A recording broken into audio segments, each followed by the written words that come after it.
Assalamualaikum warahmatullahi wabarakatuh. Salam sejahtera untuk kita semua. Puji syukur marilah kita ucapkan atas kehadiran Allah Subhanahu wa Ta'ala. Salawat dan salam tidak lupanya kita haturkan doa buat junjungan kita, yakninya Habibana wa Nabiyana Muhammad Sallallahu Alaihi Wasallam. Yang terhormat Ibu dosen pengampu mata kuliah Teori Pembelajaran Bahasa Indonesia. Tujuan saya membuat video presentasi ini adalah untuk melengkapi tugas teori pembelajaran bahasa Indonesia dengan Ibu dosen Yulianti Rashid SPD MPD selaku dosen pengampu mata kuliah TPBI. Nah, materi yang akan dipresentasikan kali ini adalah Project Based Learning. Langsung saja. Sebelumnya kita tentunya harus tahu dulu nih, apa sih itu Project Based Learning? Jadi, pembelajaran berbasis proyek atau disebut juga dengan Project Based Learning merupakan model pembelajaran yang memberikan kesempatan kepada guru untuk mengelola pembelajaran di kelas dengan melibatkan kerja proyek. Nah, pembelajaran berbasis proyek ini juga merupakan investigasi mendalam tentang sebuah topik di dunia nyata. Hal ini akan berharga bagi usaha peserta didik. Project Based Learning atau pembelajaran berdasarkan proyek ini merupakan tugas-tugas kompleks yang didasarkan pada pertanyaan-pertanyaan yang menantang atau permasalahan yang melibatkan para siswa di dalam desain, pemecahan masalah, pengambilan keputusan, atau aktivitas investigasi.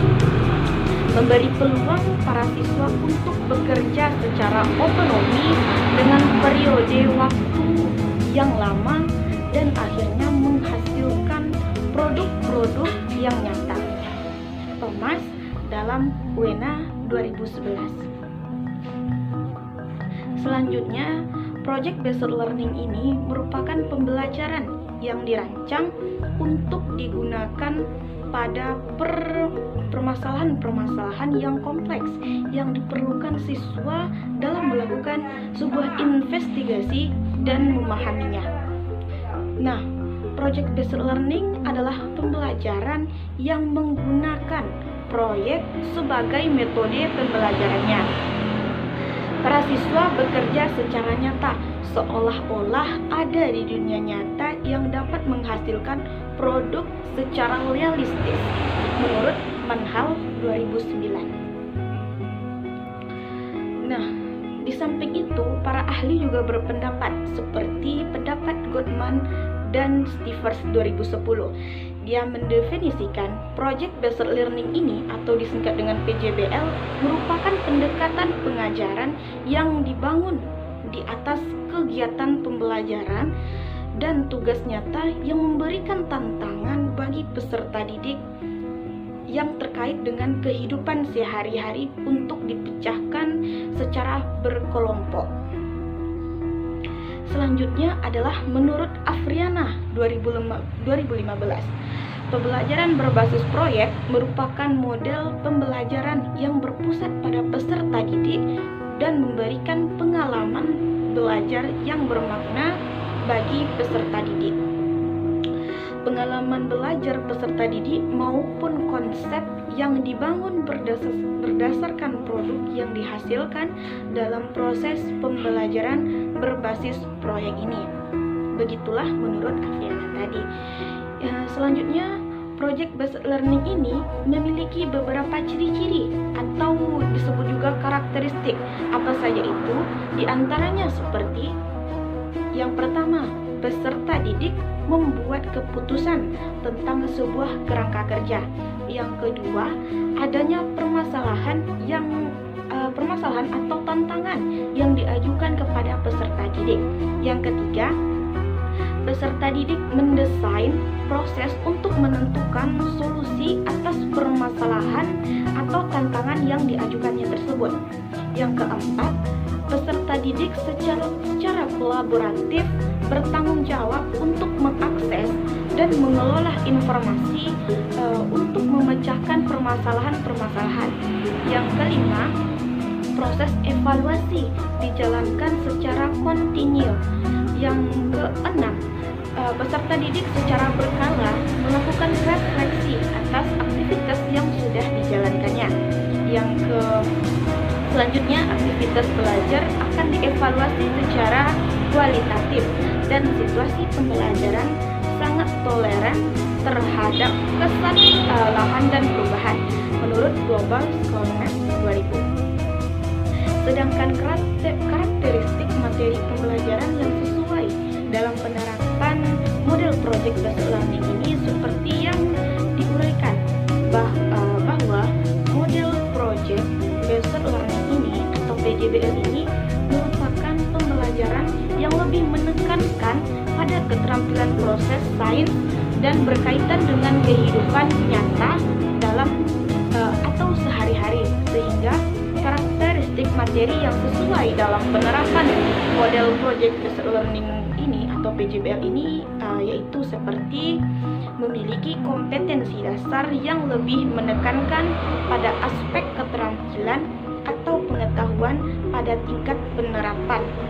Selanjutnya dapat menghasilkan sebuah produk, dan yang keselanjutnya memiliki keterkaitan dengan permasalahan nyata atau kehidupan sehari-harinya. Nah, terlepas dari ciri-ciri dan karakteristik tersebut, PJBL ini juga memiliki beberapa prinsip nih. Apa saja prinsipnya akan kita bahas. Prinsip-prinsip project based learning ini atau PJBL ini, yang pertama adalah prinsip sentralistis. Prinsip ini menegaskan bahwa kerja proyek merupakan esensi dari kurikulum. Model ini merupakan pusat strategi pembelajaran di mana siswa belajar konsep utama dari suatu pengetahuan melalui kerja proyeknya.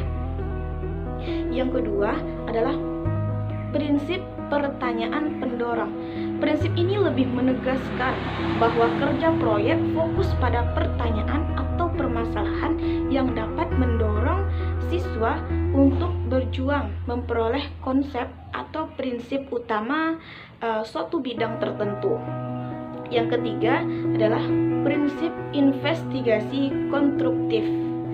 Prinsip ini merupakan proses yang mengarah kepada pencapaian tujuan yang mengandung kegiatan inquiry, pembangunan konsep, dan resolusi. Prinsip yang keempat adalah prinsip otonomi. Nah, prinsip otonomi ini dalam pembelajaran berbasis proyek atau PJBL ini dapat diartikan sebagai kemandirian siswa dalam melaksanakan proses pembelajaran, yaitu bebas menentukan pilihannya sendiri. Bekerja dengan minimal supervisi dan bertanggung jawab. Nah, prinsip yang kelima adalah prinsip realistis. Nah, prinsip realistis ini berarti bahwa proyek merupakan sesuatu hal yang nyata, bukan seperti di sekolah. Nah, itulah prinsip-prinsip yang ada pada PJBL. Nah, penggunaan model belajar PJBL ini sangat baik loh. Dia memiliki lumayan banyak sekali keunggulannya nih, tapi juga ada beberapa kelemahannya. Ya tentunya tidak ada yang kena, bukan? Oke, mari kita bahas satu persatu. Yang pertama yang akan kita bahas mengenai keunggulannya nih. Nah, keunggulan dari PJBL ini atau Project Based Learning ini adalah yang pertama, meningkatkan motivasi belajar siswa atau peserta didik untuk belajar, mendorong kemampuan mereka untuk melakukan pekerjaan yang penting dan mereka perlu dihargai. Yang kedua, meningkatkan kemampuan pemecahan masalah, membuat peserta didik menjadi lebih aktif dan berhasil memecahkan problem-problem yang kompleks. Yang keempat, meningkatkan kolaborasi, Yang kelima, mendorong peserta didik untuk mengembangkan dan mempraktekkan keterampilan komunikasinya. Yang keenam, meningkatkan keterampilan peserta didik dalam mengelola sumber. Nah, yang ketujuh, memberikan pengalaman kepada peserta didik pembelajaran dan praktik dalam mengorganisasi proyek dan membuat alokasi waktu dan sumber-sumber lainnya seperti perlengkapan untuk menyelesaikan tugasnya. Yang kedelapan, menyediakan pengalaman belajar yang melibatkan peserta didik secara kompleks dan dirancang berkembang sesuai dunia nyata. Yang kesembilan, melibatkan peserta didik untuk belajar mengambil informasi dan menunjukkan pengetahuan yang dimiliki, kemudian diimplementasikan dengan dunia nyata. Dan yang ke-10 adalah membuat suasana belajar menjadi lebih menyenangkan sehingga peserta didik maupun pendidik menikmati setiap proses pembelajaran yang dilakukannya menurut Kurnasih dalam Fitriyanti 2016. Dan mungkin masih banyak lagi kelebihannya. Nah, kita lanjut pada kelemahan PJBL ini. Yang pertama, dia memerlukan banyak waktu untuk menyelesaikan masalah tersebut. Yang kedua, membutuhkan biaya yang cukup banyak sekali. Yang ketiga, banyak instruktur yang merasa nyaman dengan kelas tradisional, di mana instruktur memiliki peran utama dalam kelas. Sementara yang keempat, banyaknya peralatan yang harus disediakan. Yang kelima, peserta didik yang memiliki kelemahan dalam percobaan dan pengumpulan informasi tentunya akan mengalami kesulitan dalam hal tersebut. Dan yang keenam, ada kemungkinan peserta didik yang kurang aktif dalam kerja kelompok. Nah, yang ketujuh, ketika topik yang diberikan kepada masing-masing kelompok berbeda, dikhawatirkan hal tersebut membuat peserta didik tidak bisa memahami topik secara keseluruhan. Nah, itulah beberapa keunggulan dan juga kelemahan atau kekurangan dari Project Based Learning atau disingkat PJBL ini. Selanjutnya, ternyata PJBL ini juga memiliki langkah-langkah model pembelajarannya. Apa saja itu? Nah, menurut Rais dalam Lestari tahun 2015, langkah-langkah model pembelajaran Project Based Learning adalah sebagai berikut. Yang pertama, membuka pembelajaran dengan suatu pertanyaan yang menantang, atau dalam bahasa Inggrisnya start with big question. Yang kedua, merencanakan proyek atau design a plan for the project. Yang ketiga adalah menyusun jadwal aktivitas. Yang keempat, mengawasi jalannya proyek atau monitor the student and the progress of the project. Yang kelima, penilaian terhadap produk yang dihasilkan. Yang keenam, evaluasi. Selanjutnya, pedoman dan bimbingan pembelajaran berbasis proyek atau disebut project based learning ini. Yang pertama adalah keautentikan. Yang kedua, ketaatan terhadap nilai-nilai akademik. Yang ketiga, belajar pada dunia nyata. Yang keempat, aktif dalam meneliti. Yang kelima, hubungan dengan ahli. Yang keenam, penilaian. Nah, setelah membahas banyak hal mengenai PJBL ini, mulai dari pengertian, karakteristik, langkah-langkah, prinsip-prinsipnya, keunggulan dan kelemahannya, serta pedoman pembimbingnya. Nah, kira-kira kapan sih penggunaan Project Based Learning ini bisa diterapkan? Jadi, Project Based Learning atau PJBL ini dapat digunakan ketika pendidik ingin mengkondisikan pembelajaran aktif yang berpusat pada peserta didik atau siswa, di mana peserta didik atau siswa tersebut memiliki pengalaman belajar yang lebih menarik dan menghasilkan sebuah karya berdasarkan permasalahan nyata atau kontekstual yang terjadi di dalam kehidupan sehari-hari. Nah, mungkin cukup sekian yang dapat saya sampaikan. Mohon maaf atas segala salah dan kekurangan, karena kesalahan memanglah milik manusia dan tidak ada yang sempurna.